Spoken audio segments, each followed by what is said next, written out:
And we are back, and we are live with another edition of the Lakers Fast Break podcast. I am your host, Sean Grace, aka Magic Man. My co host beside me is Mr. Joe Soro, and we're just tentatively waiting on our special guest, Mr. Brenden Nunes, who's coming to us from the Kings Herald, from the Kings Pulse podcast, from the Blue Wire Network. Occasionally on ESPN 1320 and SacTown Sports. He's going to talk to us about the Sacramento Kings. But before that, Joe, what were your impressions the last time we saw the Sacramento Kings walking off the floor after a Game 7 defeat? Uh, it looked like a team that was tired. I think they played as well as they could. I think they had an 82-game season that was worth commending, especially considering they hadn't been to the playoffs in, I believe, 17 years, if I'm correct, 16. 2006, I think, was the last time they were in the playoffs. 2006. 2006, yes. So with that, it's unfortunate, too, because I think they were a Sabonis shot away from beating the Warriors in that series, and that in a lot of ways can be even harder to swallow. But they for the first time finally kind of got over that. Okay, we're finally starting to play some basketball that's worth talking about, and whether they have the right personnel to continue to improve, that's still to be debated, I guess. I think they're obviously a couple players away, but what else can you do, right? What else can you do but try and improve as much as you can? Absolutely. And we welcome in our special guest, Brenden Nunes. Brenden, thank you very much for joining the pod. Yeah, thanks for the invite, guys. Sorry, I didn't mean to interrupt initially, but glad to be here. Not at all. Thank you. So you're coming from us as, I believe this is your third year as the credentialed reporter for the Kings? That is correct. Yeah, going into year 3 already, I guess. That's a while, man. Do you remember like it was yesterday when you finally got that laminated card and it was like, I finally made it? Definitely. Yeah, it wasn't too long ago to not remember for sure. And the team was not very good, so I got lucky that they turned it around pretty quick. Absolutely. And we were just speaking about that Game 7. Unfortunately, it ended on a sour note for him. But yeah, first playoff appearance in 17 years, Brenden. What were your impressions of? It seemed like a young, spunky group that it looks like they've gelled. They finally gelled together. Yeah, obviously the Sabonis and Halliburton swap was a big highlight, and you saw right away in Game 1 that those guys played together, not last year, but the year prior at the deadline, that duo was going to work. But I think the changes going into this offseason was really bringing in Mike Brown, who ended up winning unanimous Coach of the Year, I think deservedly so, and all this other shooting. Like Harrison Barnes was already there, but Keegan Murray, who came in and broke the rookie record for made threes, like Kevin Huerter shot 40% from 3. Malik Monk sat right around 36, but he's a really respected three-point shooter. Like getting that spacing around Fox and Sabonis and implementing Mike Brown's new scheme, specifically in offense that looks pretty similar to Golden State's, it just kind of all worked on that end. Absolutely. And De'Aaron Fox was also named the clutch player of the year. He has put in a lot of work to try and be the man, and it's paid off because despite what people want to say, Brenden, all clutch means is that you're willing to take the shot. Sometimes they go in, sometimes they don't. But De'Aaron Fox is willing to take the shots. So my question to you is, we saw in the draft that they got Colby Jones, and I heard you were very high on him. I was listening to what you had to say. Do you think he gets much playing time, considering the fact that there's a really deep guard-heavy lineup here? Yeah, as much as I maybe liked Colby Jones at the spot, I don't think year 1 it's the most likely. Now, Mike Brown definitely has a tendency to if he's frustrated with a guy higher in the lineup, he's not afraid to go to the next guy on the bench to get a little bit of energy. So never say never, I guess. But with Kevin Huerter, Malik Monk, Chris Duarte, even if you want to look at some of the small forwards like Kessler Edwards is still on this roster. So, and even Keon Ellis, who is a two-way, but has been here last year as well. So I'm high on Colby Jones, but I think it might take a little bit of time. Now, if he impresses in camp, I could see it, but there's a decent amount of guard depth, especially after bringing in Duarte. Absolutely. And they've also brought in a very quiet, like a very nice piece was like quiet, very under the radar, Sasha Vezenkov. Obviously, a lot of people in the United States and Canada and the West not necessarily familiar with his game, but he's 28 years old. He's a former EuroLeague MVP. How do you see him slotting into the depth there, Brenden? Yeah, he's been playing professional basketball overseas since he was 16, like you mentioned, 28. So the idea is that he can fit in pretty quickly, but just a vague rundown of him, like he shoots the ball amazingly from three, and that gravity was part of what made him EuroLeague MVP last year. And the EuroLeague is in a very, very impressive basketball league. But he shoots the ball amazingly with a really quick trigger. And one thing that got pointed out to me is how efficient he is with his dribbles. Like he's not there, taking a bunch of dribble moves to get into his rhythm. It's just kind of all off the catch. He cuts and moves really well off the ball. Defensively is going to be the question mark. Mike Brown said on, I think it was the 48 Minutes podcast, like just keeping it real, people are going to try to attack him. And so we'll see if he can hold up in switches. But offensively, I think it's all there, played in a system that I think will fit really well when he tries to merge and into this Kings one, especially alongside Domantas Sabonis. Joe, do you have any questions for Brenden right now? Brenden, do you see? I mean, you were a third seed last year, which was pretty damn good considering. I mean, the regular season these days is, in a lot of ways, is secondary during a run. But do you see the Kings being better than last year, or do you see them falling back a little now that you might have a little bit more of the hunted tag than the hunter, or the hunter that came out of nowhere? Yeah, I think that we honestly aren't even going to really know until the postseason. I think it's going to be about, are they more equipped for the postseason, kind of to your point, right? But I think regular season wise, like they're probably going to flirt with right around the same win total. I think getting the third seed at 48 wins is an outlier. Like I think when it comes to the standings, I would expect them to, sort of be in the conversation of, okay, we'll just make sure you don't fall into the play-in, and sort of more so in that range rather than fighting for home court advantage. But it's possible. Like, as you guys know, the West is totally loaded. I do think they improved their depth a little bit with Vezenkov and Duarte pretty much replacing Terrence Davis and Chimezie Metu. They like JaVale McGee. I don't particularly like JaVale McGee, but we'll see if there's maybe something there, not as a person, just as a player at this point in his career. But yeah, I mean, I do think the continuity has some value, but it's going to be about, can you translate that off to a quick start while some of these other teams are maybe still adjusting? Absolutely. And Brenden, you will get no disagreement from anybody on this panel about JaVale McGee as a player right now. What were your initial feelings about why they brought him in? Because it seems like they have nice cushioning at the center position. They have Dom. They have Alex Len. They signed Nerlens Noel as well. What do you think is the kind of the methodology that the coaching staff has with bringing in a JaVale McGee?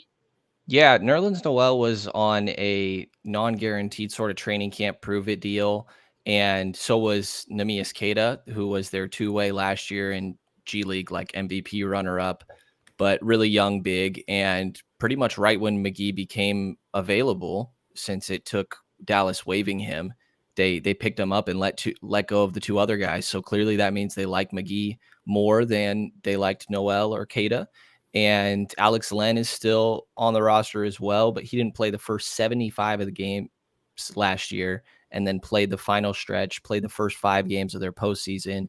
And then the backup center in game 6 and 7 was Trey Lyles playing small ball 5.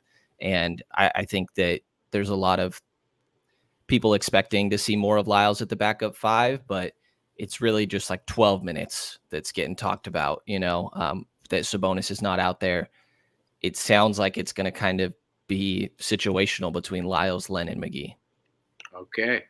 Now, this player is very interesting to me. At times, Mike Brown really liked him. At times, Mike Brown did not like him, and that was Kessler Edwards. He averaged 13 minutes during the year, so he was sprinkled in there as an important bench player. Why did he struggle so much at Summer League, Brenden? I think that he's one of those guys that like really needs to be set up by his teammates and almost functions better as the fourth, fifth option on offense rather than higher than that where he needs to put the ball on the floor. That's just kind of not where he's at. For him, he makes an impact defensively. Like last year, once the Kings traded for him right before the deadline, he got some opportunity on guys like Devin Booker, Anthony Edwards, like DeMar DeRozan. He's really good at those bigger wings defensively, and he found ways to make an impact. It's just about like, can he hit the wide open three, really? And that was shaky at times last year, and you have to be really confident in it as well. So I think that's kind of all TBD there. And I don't know how much to take from Summer League. I always struggle with that. At very least, you can tell there wasn't a clear leap that he's taken. Absolutely. No, 100%. I mean, you don't need a weatherman to know which way the wind blows, right? And in Summer League, it's kind of like you don't know whether to believe what you're seeing is real or not. So, absolutely. Before I pass it on to Joe for another question, just another former Laker, Brenden, that's really shined a light and really brought some enthusiasm to the crowd is Malik Monk. He seems to be like a huge fan favorite. Do you see a long-term future with him and the Kings, or do you think because of the depth and because of the way the Kings are sort of moving, do you kind of see Malik Monk possibly being a trade piece? I think that everybody loves Malik Monk. Fan favorite, I'm sure, in LA too. Like he's just a personality that I think is easy to root for. And he plays with a certain swagger on the court that's just entertaining. And he, of course, has the connection with De'Aaron Fox that everybody loves to talk about. And you can see their synergy on the court as well. His secondary playmaking was essential to the Kings in the playoff matchup that they had with Golden State. Like if they were denying De'Aaron, then they needed another guy out there, and Malik could do that. He could take guys off the dribble and set up for his teammates. I do think that Malik is in their long-term plans. I think that if this coming off season, when he's a free agent, that I'm a little shaky on my numbers here, but ballparking, they can offer him somewhere around $20 million annually for a couple years. And I think that should be enough. And I would guess that even if not, I could see them like figuring out other ways to dump some salary in order to keep Malik around. I think he's been super important to this team. He closes games. And a big part of the success last year, as cheesy as it is that all these guys really liked playing with each other and had a good time hanging out and off the court as well, relationships. And I think Malik is a big part of that. All right, Joe, do you have any questions for Brenden right now? This is going to be an interesting setup here this coming season. I've been hearing some rumblings about Harrison Barnes' lack of efficiency, let's say, and how this doesn't usually happen, but I'm kind of curious to see if Mike Brown would do this without probably soiling the situation more, because I know you know how NBA players are. But I've been hearing that there's been some talk about changing up the starting lineup with Harrison Barnes due to his inefficiency, lack thereof of scoring efficiency for Sasha Vezenkov. I'm trying to see. Did I say that right? Vezenkov? Yeah, you got it. Yeah. He had a pretty good run in the EuroLeague, and I'm wondering if that has any legs to it. Is that something that's realistic, or is it just media fodder that's just trying to get clicks? I think it would take time. I think right away, Harrison Barnes is kind of like the vet presence who's, I want to say consistent, but almost like consistently inconsistent. Like he'll have a quarter a game where he gets to the free throw line 3 times in a row to like slow the pace down, or he just always, not always, but often leaves you thinking, okay, that was a really good quarter, and then kind of disappears at times. So he still does all the little things, and I think there's a lot of value in being a guy that's just kind of good at everything, even if you're not great at any one specific skill. And I think that if Sasha got comfortable, that eventually that could become a conversation. But they're definitely, I mean, it stood out how little they played HB in that final games of their postseason. Like he was not getting much playing time. So I could see it, but it would definitely take a while. So why would they bring that up? Why would that even be brought up? Is that just someone hoping to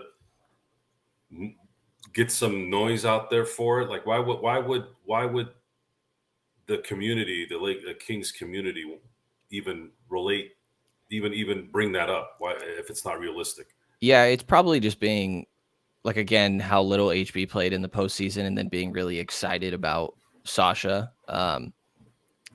Yeah, I hadn't seen too much about that, but I think it would just have to do with like people being really excited about what Sasha could potentially bring offensively. Do you see a future where the Kings could go after a star?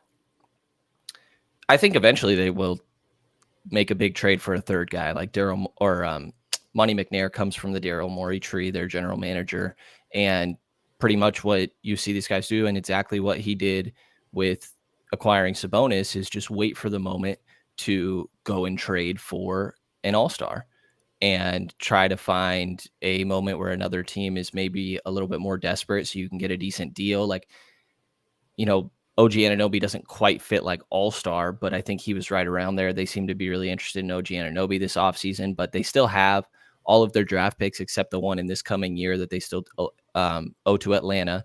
But they have pretty much every other draft pick sitting there. And some interesting pieces, like, you know, if you really were going after a huge third name, I think Keegan Murray could be in the conversation, but that would only be for some of the best guys. They just love Keegan Murray. But Davion Mitchell, like, you know, maybe Malik Monk could be in those conversations, but I think Kevin Huerter before Malik Monk. So I think a lot of it would have to do with just draft picks for a guy that's probably on a similar level to like Fox and Sabonis, and then you go for like a 3-headed snake sort of thing. But I do think they will be very active in waiting for the right opportunity to go get a third guy. I grew up in a town about an hour and a half south of Sacramento, so I was very familiar with the culture of the Sacramento Kings back in the 90s. And even when the Kings were not performing well, they had a huge fan base. And then the Maloofs obviously made them a little bit more mainstream. And then, of course, they ended up almost destroying Sacramento King basketball until Kevin Johnson saved Kings basketball in Sacramento. So with this drought up until this year, I'm kind of curious because I haven't really delved into it too much. How is the culture? And of course, I've been away from back home for almost 30 years now. How is the fan base there? How is the culture in Sacramento right now when it comes to the Kings, regardless of this year? I'm talking maybe in the last like 5 years. Yeah, I mean, I think it's been like great. De'Aaron Fox will talk about how the fan base was always showing up even when they sucked, to be honest. But like you see other places where that's not really the case. As you know, it's the major sports team out here. There's no other. Like there's Sac Republic soccer out here, and there's a AAA baseball team. But really, it's all Kings. And there was a period where attendance, it wasn't packed every single night right after COVID, but I think that was a combination of the team, obviously really long drought, but also some people being more aware and conscious of being in big stadiums. But yeah, I mean, this last year, it's been amazing to see, like, it's everywhere again when you go around. You know, it's not just like games are packed out and the areas around in downtown before games, but it was like day to day, and the city absolutely loves it. The Beam is definitely a fan favorite for sure. And the fan base has remained loyal. There was a concern for a little while of like, man, it's been 17 years, and at the same time, your neighbors right down the street in the Golden State Warriors are having a literally historic run. Are you going to lose a generation of Kings fans? And I think that there are definitely some that converted, but they maybe made it just short of a drought, ironically enough, to not have lost a generation. Thank you for that, Brenden. I have an additional question off of what Joe was asking you. As far as the fan experience at the arena goes, how would you rate it amongst the other teams? Because we know that, for example, Dallas Mavericks very interactive with their fans at home games. The Raptors as well. How would you rate the Sacramento Kings' social media presence with their fans while at the live games? Yeah, on socials itself, the social team does a great job. But when it comes to in stadium, like it originally started with Yogi Ferrell, where if Yogi Ferrell made a shot, the announcer would say Yogi, and then the whole crowd back together would say Ferrell.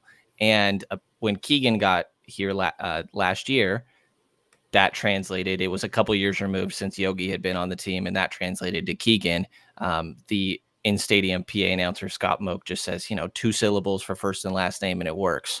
So I guess that worked out for Keegan. That's sort of a fun interaction. Outside of that, there's not too much that I can think of when it comes to like in-stadium stuff. I mean, Slamson is very entertaining, their mascot, and the players themselves definitely will talk to people in the crowd or hype up the crowd and things like that. And they play a really exciting brand of basketball. I think just from like the way the stadium's laid out, I really enjoy it. I think it's pretty on top of the court. It's very state of the art. Their owner came from Golden State Bay Area. It's very up to date technologically. So I think it's a great experience personally, but I could be a little biased.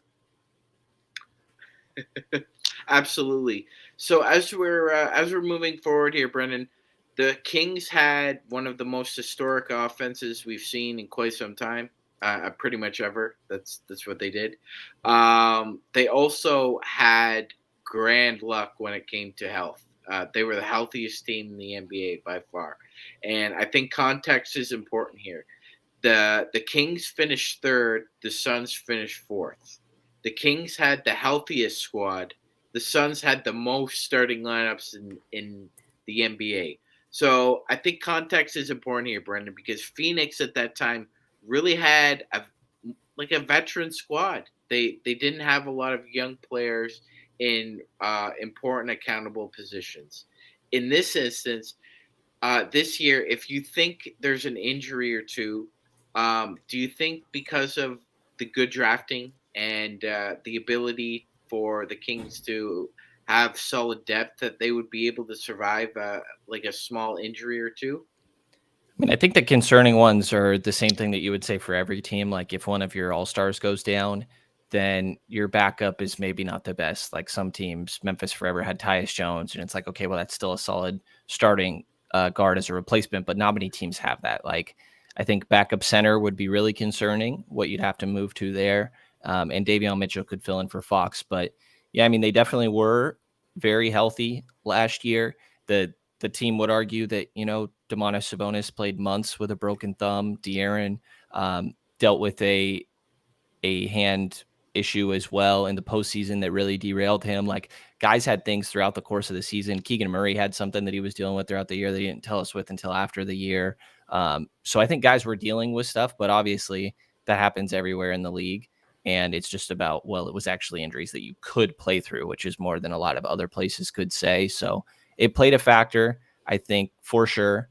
And if Fox or Sabonis go down, it could be a tough spot. Sabonis more than Fox in my mind. But the rest of the guys, I think they have okay replacements after improving their depth a little bit. Joe, any other questions for Brenden right now? Interesting stat, little tidbit. I want to see if Brenden knows this. Do you know who the oldest NBA team is ever? Does that mean it's the Sacramento Kings? Or the Kansas City Kings. They were known as the Rochester Seagrams. Founded in 1923. It's a stat that not very many people know. I'm sorry. We're stat. No, you're good. I'm going to use that. We retain, Sean more so than me even, we retain information for absolutely no reason. I don't know where it comes from. Yeah, it's like the Rain Man of sports, man. And again, Brenden, I can't say this to anyone. One of the beautiful things about talking to beat writers and people connected with all the NBA teams is I can finally bring out stuff that's in my head that I would never bring out anywhere. Especially something like that. I just think that's a cool stat, especially considering the NBA didn't really become a league like the way it is now when the BAA and the NBL merged until the late 40s. So I just thought it was a hilarious stat. I'm like, wait a minute, you're telling me the Kings were around 25 years before anyone, known as the Rochester Seagrams. That was their original name. And then, of course, it ended up going down into the eventual Rochester Royals, which, by the way, for those who don't know, put a little bit of a kink in the Minneapolis Lakers dynasty. If it hadn't been for them in 1951, the Minneapolis Lakers and George Mikan would have six-peated, and we'd be sitting with 18 titles right now. But it's the Kings' only one. Okay, the oldest franchise they have won. I haven't been the golden one, which at the time when I went to that stadium was still Arco Arena. Do they have the Rochester Royals banner up there by any chance? That's a good question. They have Oscar's number up there, so they would have that banner up there. They've got Oscar's number. They have the banner up there. Yes, absolutely.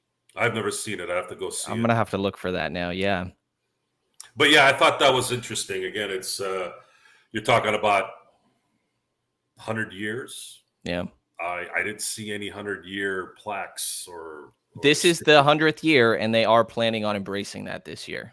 Oh, see exactly what that looks like. Yes. Okay, that's good. That's good. I just I think it's something really good to celebrate, and how this year goes, I don't unfortunately feel very good for the Kings. I think there's gonna be a little bit of a sophomore, and I call it a sophomore season for them because I feel like last year was just, wow, these guys came at the gate and really played well. And of course, the offensive potency is always going to be good in this current culture of the NBA. But like you were saying, if something happens to Sabonis or De'Aaron Fox, it's going to be a major issue in terms of trying to replace those guys during the year. But again, I need to make a trip to Sacramento to watch a Lake again. I think I might have to do that this year. And before we ask you about how you feel ultimately where the Kings might end up, Brenden, how did you feel about the trade that transpired today?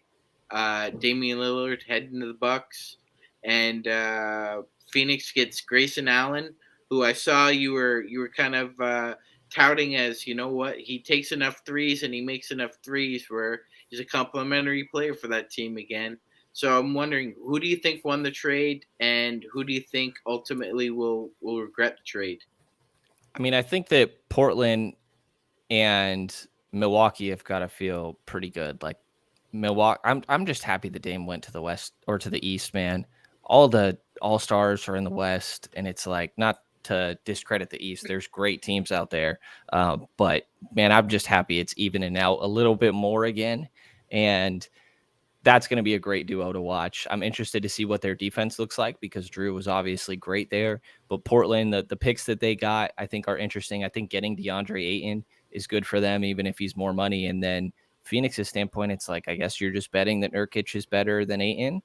And you wanted to, pay, I think it's something like $20 million less over the course of that contract, $25 million less over the next 3 years.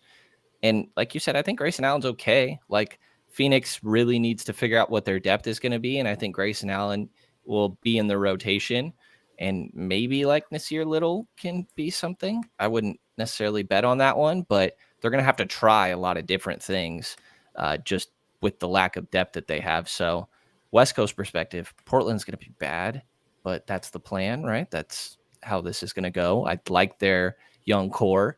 It'll be interesting to see where Drew goes. And I think Milwaukee's going to be really good.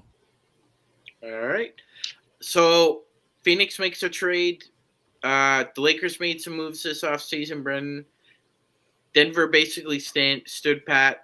Where do you ultimately see the Kings lining up in this Western Conference? Because it's really stacked. Yeah, it's tough. I mean, I think that all these teams, specifically like the Pacific Division, right? It's like last year they finished 2-6, every single one of them. And it's like, I don't even know how to order these teams. When it comes to postseason, I would still favor, I think, Golden State and LA, the Lakers, over the Kings, just from the experience, really just having some of the all-time players, right? And Phoenix too. I'm interested to see what Phoenix looks like and how they all mesh. I think that the Kings are going to be sort of in like the 4, 5, 6 and, could be up to 3 again, but I would guess somewhere between 4 to 6 or 7 even. And that could mean they're a better team, but with a worse record if they can take a round in the postseason and then get on to that next round, which I think they're going to be a little bit more equipped to do. It's just about like, can they be better defensively? They were horrible on defense last year and they didn't do much to get better. They were just planning on being a lot more physical, and not just that, I'm sure, but the roster's pretty much the same. So not exactly sure where that improvement's going to come from. And until then, I'm kind of more likely floating in like 4 to 6 range. All right. Now, as we move on, Brendan, we always ask our guests when they come on, how do you feel about the Lakers this year? The Lakers finished in 7th place as a play-in entrant. They finished in last place in the Pacific Division, but they were the last team that survived. How do you feel they will do this year? I think they're pretty good. I'm a big Gabe Vincent guy. He came up from the Stockton Kings originally, so they like to throw that one out there a lot. And Austin Reeves, man, I'm buying what they're selling. I think that there is a jump coming. I think that he played well for USA basketball, and really we just saw him. I mean, you guys saw as well better than I did that he started taking that jump last year, really. And I think that's there. Like, the team really was clicking by the time they were going into the postseason, really since they made those trades. I think Vanderbilt is a really solid player for the Lakers, and it was good to get him on that extension. Like, Taurean Prince could be an okay rotational piece. And after that, I liked Max Lewis at the time of the draft. That's going to take some time for sure. I didn't love the Jalen Hood-Schifino signing, but we'll see what that ends up becoming. And it's really just, this team is still as talented as it gets. Like, I grew up a Celtics fan and learned at one point in my life to stop betting against LeBron James. And I still hold that belief, especially when he's got Anthony Davis next to him and actually the right complementary pieces. Like, they just leaned back into shooting a little bit. 100%. And Brendan, so in the context of what Milwaukee did, how do you feel they stack up now with the Boston Celtics? Because there's some scuttlebutt around that, you could flip-flop either one. Who do you think is the better team? How do you think those two teams stack up right now? Yeah, it's interesting because they both kind of got a wrench thrown in there, right? With Porzingis going to Boston and now Dame to Milwaukee. But not only that, Milwaukee also has a new head coach coming in. So I think just with there being more change, I'll lean towards Boston, but it is kind of a coin flip. Like, I think the Celtics have been right there on the doorstep for a long time, and it's kind of just a matter of time. But if Milwaukee makes it click, man, that's a dangerous team. It's just going to be about like perimeter defense. But maybe that doesn't matter as much when you have Giannis and Brook Lopez waiting back there. So I'd give it to Boston slightly, but Milwaukee with like a clear 1B. All right. What's going to happen here, guys, is it's Giannis is not going to have to play both hard both ways.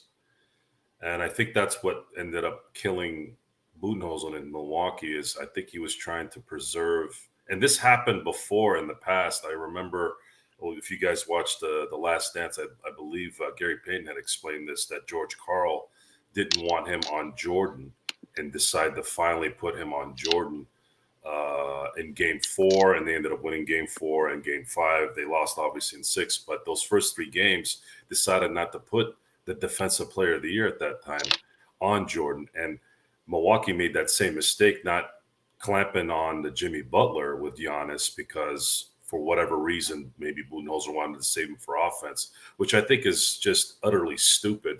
And it's an ego-driven decision. It just seems to happen a lot in the NBA. The players get saddled with this ego thing. A lot of times these coaches are even worse.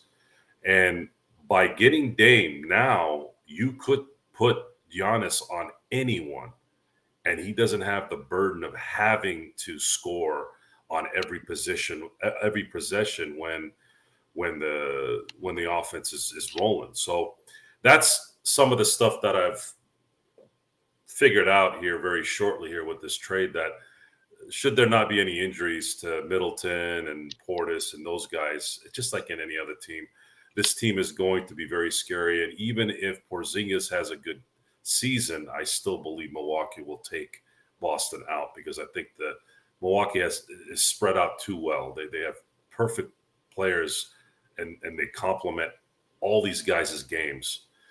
And for us as Laker fans, the issue now is we have to start thinking about Milwaukee. If we get past Phoenix, Denver, whomever, this is now going to be a problem because I don't look at just conference teams. I worry about the other side because you don't win the finals. It's, to me, I don't look at finals appearances as anything, and that's just my curse. I don't put any stock in making it to the finals. Every time I've tried to talk myself into saying, hey, they made it to the finals. Quickly, the other part of my mind is like, shut up, you know what? They lost. You don't win it all. It doesn't mean anything. If you ain't first, you're last. Right. All right. Any other questions for Brenden, Joe? No questions. I do have comments. I do have a comment. I as a Sacramento King hater for years, I actually do have a soft spot for the Kings recently because of the fact that they haven't had a lot of success. So when they were playing well last year, I did have a little bit of a soft spot saying, well, finally those guys up in the north are finally getting something after all the BS they had to deal with. And I was on their side. It flipped when I found out what the Maloofs were doing, and I thought that was the typical, everything we talk about and the current culture. It's like it was such a unfortunate, obvious move on their part to try to get the Kings out of Sacramento. After all that time, you heard all the fake, this is Sacramento and this is this. And as soon as something went wrong, boom, they wanted to take advantage of everyone in that city. And is Kevin Johnson still regarded as somebody good up there? I know that he's had some off the court issues, but I haven't really been following that. Yeah, he's kind of a complicated conversation because of some of that off the court stuff, but definitely was a big part in keeping the city here while he was a mayor. And there's a good documentary, a 30 for 30, that actually never got released. I think it's out there at this point, but like in unreleased form. And a lot of that had to do with because a lot of it was centered around Kevin John, and that became a hot topic. I'm not a conspiracy theorist, but do you think that there was, and I'm not going to elaborate into too much detail here, I just wanted to kind of find out, because I don't hear anything. And when you don't hear anything, you're kind of curious on why, right? If this was such a big deal, why isn't there more information on it? And then you just told me something I didn't know, which I didn't know they had a 30 for 30 that's not been released yet. But do you feel that there were some angry people, in terms of Kevin Johnson doing what he did, and like most of these high profile people behind the scenes maybe sabotaged him a little bit? I honestly have no clue and was not around when it originally was happening, but I have realized there's some people that definitely have very strong feelings about him. But that's it, kind of just all secondhand from my perspective right now. I just thought the timing was interesting. Yeah. But to your point of like, rooting for the Kings or like having a soft spot last year, I think that most of the league did because it was 17 years of being a laughingstock, really. And I'm interested to see how long that lasts. Like, I think Warriors fans already could care less because they got back into some back and forth probably with Kings fans during the postseason. But I don't think that like soft spot that a lot of people have lasts for too long when you become decent again. No, it doesn't. At the end of the day, you're right, Brendan. It's 30 teams, and they all want to smash each other. Nobody wants to see the other one succeed over them. So you're right, 100%. We appreciate you dropping by, man. We really do. It's been a great conversation. And so at this point in time, please let our audience know where and when they can find you, because I'm a big fan of the King's Pulse. It's a great listen. And where can our audience find your work? Yeah, thanks for having me, guys. Just started writing for SacTown Sports, 1140 out here, and then podcasts would be King's Pulse and the King's Beat. But thanks again for having me on, guys. It was a good time. Thanks, Brenden. Appreciate it. Appreciate you coming on. This was great, and looking forward to more in the future here, especially since we play you guys 4 times a year. I think we're going to be seeing each other a lot. And maybe next year there's a chance that the Kings make a run again, and maybe this time they meet the Lakers in the playoffs. That's always going to be a good series, regardless, just because of the nostalgia of North versus South. So yeah, there's still hard feelings out here from the fans. Oh, I don't blame anybody for that.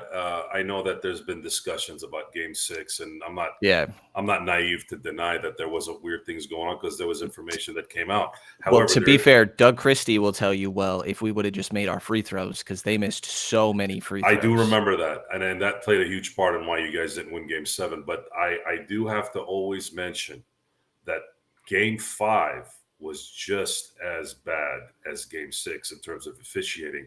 And I always say, if no one believes me, just watch the last shot Kobe tried to make. Bobby Jackson pulls his jersey out of his shorts and no call is made.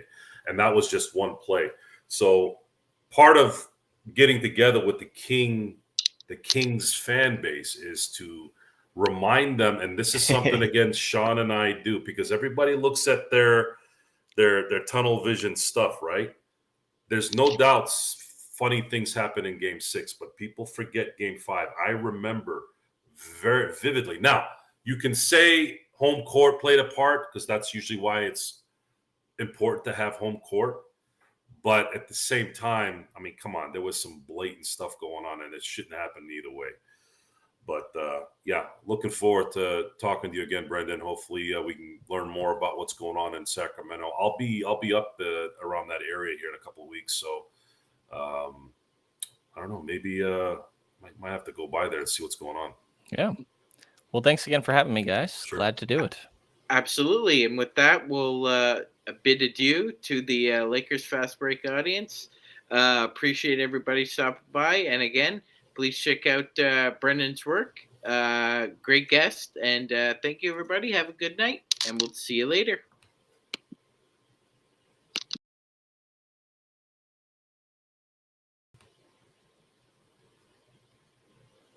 Thanks for tuning in.